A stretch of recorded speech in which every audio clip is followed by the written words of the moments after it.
The Quran is a miracle. Nothing else like the Quran has ever been produced. The Quran is the strongest proof that Muhammad was a true prophet. We hear these claims made quite often, but do we truly understand them? What makes the Quran so otherworldly?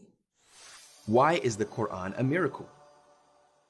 There are many reasons, but for now, let's explore three big ones. Reason number one, the Quran is a literary masterpiece. So what, you might ask? There are lots of great works of literature in the world. This is true, but there's something different going on here. How many literary masterpieces do you know that were first conveyed by an illiterate person? How many of them were spontaneously created in response to unscripted questions without a drop in linguistic quality? How many verses were recited in a culture with such strong oral tradition that the poets were prized above all others, yet the poets of that time were unable to mimic or improve upon them? The Quran accomplished all of these things. When Al-Walid ibn al-Mughira, a hater of Islam until his death, was asked to critique the Quran, he responded, "And what can I possibly say? There is not a single man among you who is more versed in poetry than I or in prose. And by God, what he says bears no resemblance to any of these things. By God, his statement which he utters has a sweetness to it, and a charm hovers over it. Its highest parts are fruitful, and its depths gush forth without end." Reason number two, the Quran contains historical information that could not have been known at the time of revelation. It's common to argue that many of the historical narrations in the Quran were taken from the Bible. While it's true that both holy books tell the same stories, there is a key difference. The Quran contains accurate details not found in the Bible. For example, in the Quranic narration, in the story of Joseph, peace be upon him, the ruler of Egypt is never referred to as the Pharaoh. In the biblical version of the same story, the ruler is called the Pharaoh. Why is this significant? Because the king of Egypt in Joseph's time was not a pharaoh. Historians have found that during the era of Joseph, the rulers of Egypt were an invading force from Palestine, and hence they were called the Hyksos, literally foreign kings, not pharaohs. This isn't a coincidence. Later in history, during the time of Moses, the ruler of Egypt was a pharaoh and is referred to by this title across several chapters in the Quran. There are many other examples of the Quran departing from the biblical narrative or adding new details to biblical stories that would later prove to hold some historical significance.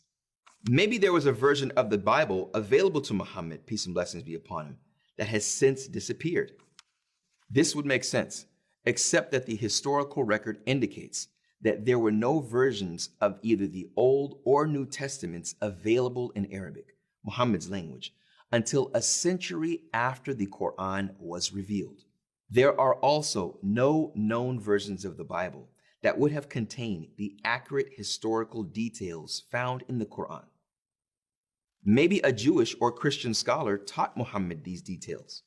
There was simply no time or circumstance in which this could have happened. The sources of Judeo-Christian knowledge in the time of Muhammad were limited and passing. But the volume and accuracy of what the Prophet, peace and blessings be upon him, taught could only be attained through decades of apprenticeship that would be impossible to hide. They certainly couldn't have come from a few short encounters. Reason number three, the Quran has been preserved in its original form. The Quran itself contains verses in which God promises its preservation. Is this in itself a proof? As it turns out, yes. After a millennium and a half, today's Quran perfectly matches with the Uthmanic Codex, the full text of the Quran that was compiled by the Prophet, peace and blessings be upon him's companions. The consistency of the Quran's oral transmission is also rock solid. Every oral recitation all over the globe is consistent with every other oral recitation, and they are also compatible with the written form of the Quran. As we have seen with the Bible, this is extremely unlikely to happen on its own. Historical texts are often edited, lost, changed, forgotten, or otherwise altered by human intervention over the course of history. With all this information in mind, then, is it possible that an illiterate man from 7th century Arabia could create a linguistic masterpiece with intricate details of lost knowledge and complex theology that has lasted unaltered for over 1,000 years? Of course not.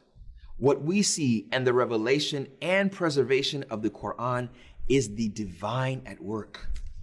Is it not sufficient for them that we reveal to you the book which is recited to them?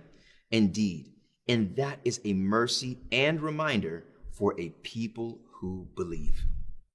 With this then, let us conclude that the Quran is indeed a miracle.